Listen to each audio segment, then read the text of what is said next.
اور اس ملک کو وہ تحفظ دلاتے. اس وقت ہم جنگ میں ہیں. اب کبھی ایسے ہی سوچ سکتے ہیں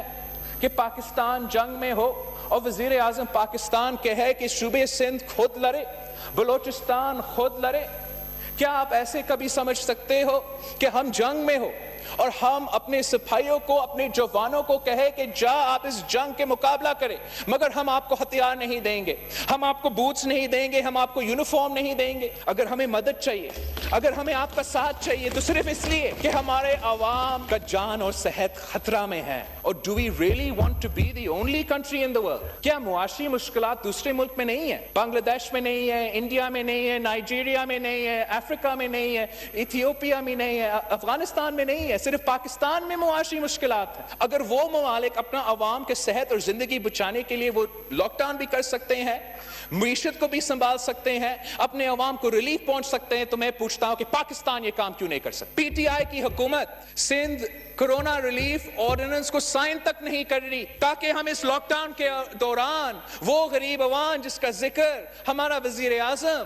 کرتا رہتا ہے, ان کو جب ہم ریلیف پہنچانے کی کوشش کر رہے ہیں تو چاہے ہمارا ریلیف آرڈیننس ہو یا جو بھی ہمارا منصوبہ ہو, اس کو سیبوٹاج کرنے کے لیے وفاقی حکومت ہوتی ہے. اس طریقے سے نہ ریاست چلتا ہے, نہ وفاق چلتا ہے, اور نہ ہی ہم اس وبا کا مقابلہ کر سکیں. صداقت علی باسی صاحب, کچھ پوائنٹس تو بڑے اہم ہیں جن کے اوپر بات کیے بغیر عوام کو ہم اندھیرے میں رکھیں گے, اور میں چاہوں گا آج آپ کے ساتھ کنسٹرکٹیو ڈائلاگ اور باقی پینلسٹ کے ساتھ بھی. اس بات میں بڑا وزن ہے کہ جب اموات بڑھ رہی ہیں, انفیکشن بڑھ رہے ہیں, تو ہم لاک ڈاؤن کیوں کھول رہے ہیں, جبکہ جب یہ اموات بہت کم تھیں, یہ انفیکشن بہت کم تھا, ہم نے بہت سخت لاک ڈاؤن کیا ہوا تھا. نمبر 1. نمبر 2,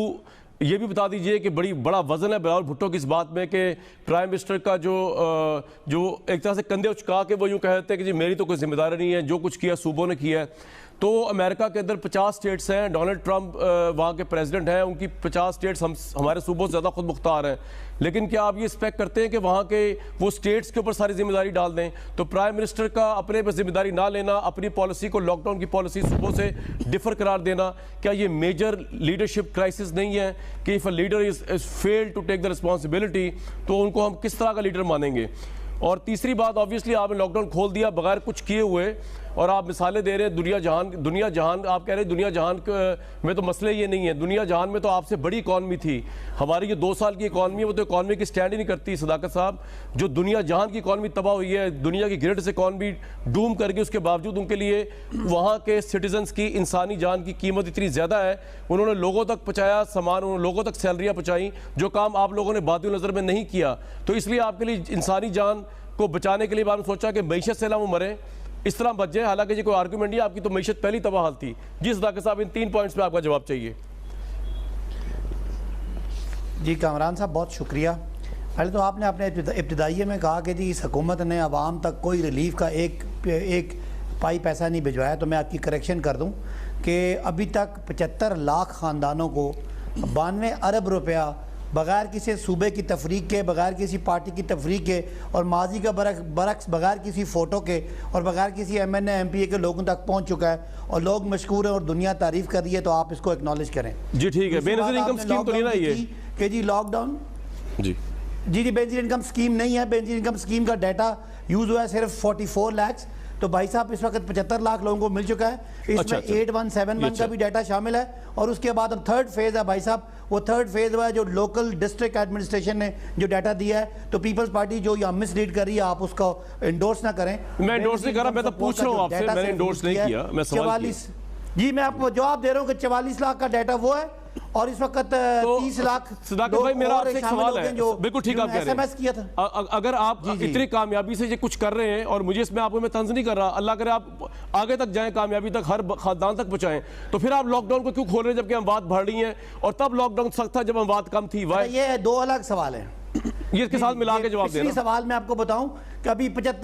75 ارب روپے ہم نے دینا جو دیہڑی دار مزدور جو ہوئے ہیں بے روزگار, اور بغیر کسی صوبے کی تفریق تقسیم کر دینا ہے. دوسرا آپ کا سوال تھا کہ لاک ڈاؤن کیوں کھول رہے ہیں. میرے بھائی یہ ٹرینڈ ایسے ہی ہوتا ہے, یہاں بڑی ساری کنفیوژن ہے کہ جی لوکل ٹرانسمیشن بڑھ رہی ہے, پہلے نہیں تھی. جب بھائی آپ کے بارڈر بند ہوں گے تو جو کیسز آئے تھے لوکل ٹرانسمیشن ہی ہوتی ہے پوری دنیا میں, یہ کوئی نئی بات نہیں ہے. لوکل ٹرانسمیشن ہی ہے, کرو کا پیٹرن یہی ہے اور دنیا نے شروع میں یہ سوال نہیں ہے سوال میں آ رہا ہوں مجھے سوال میں نے سنا ہے سوال یہ ہے کہ اگر جب اموات کم تھی میں نے سوال سنا ہے کہ مجھے موقع دیں گے تو اس کو ایڈریس کریں نا آپ تو ادھر جا رہے ہیں نا جی ہمیشہ شروع میں جی نہ ادھر تو نہیں جا رہا آپ کو لگ رہا ہے شروع میں اموات ہمیشہ کم ہوتی ہیں لیکن وہ جب لاک ڈاؤن کیا تھا تو تاکہ آپ کا ملک کا جو ہیلتھ سیکٹر ہے وہ اس کو پہلے تیار ہو جائے اور اس کے بعد ہم نے اس کو آہستہ آہستہ یعنی ایک مختلف اب تو ہیلتھ سیکٹر رو رہا ہے کہ پریشر بڑھ گیا ہمارے اوپر تو آپ لوگ بول رہے ہیں تو کیا کوئی نہیں ہیلتھ سیکٹر کوئی نہیں رو رہا ہیلتھ سیکٹر کوئی نہیں رو رہا دنیا میں سب سے لویسٹ اگر اموات کا ریشو ہے تو وہ پاکستان میں ہے جہاں کے ہیلتھ پہ کوئی کنسنٹریشن سر لیکن سب سے لویسٹ ہیلتھ انفراسٹرکچر بھی ہے نا ادھر بھائی آپ یہ میں آپ کو عرض کر رہا ہوں کہ یہاں سب سے لویسٹ ہیلتھ سٹرکچر بھی ہے آپ نے اچھی بات کی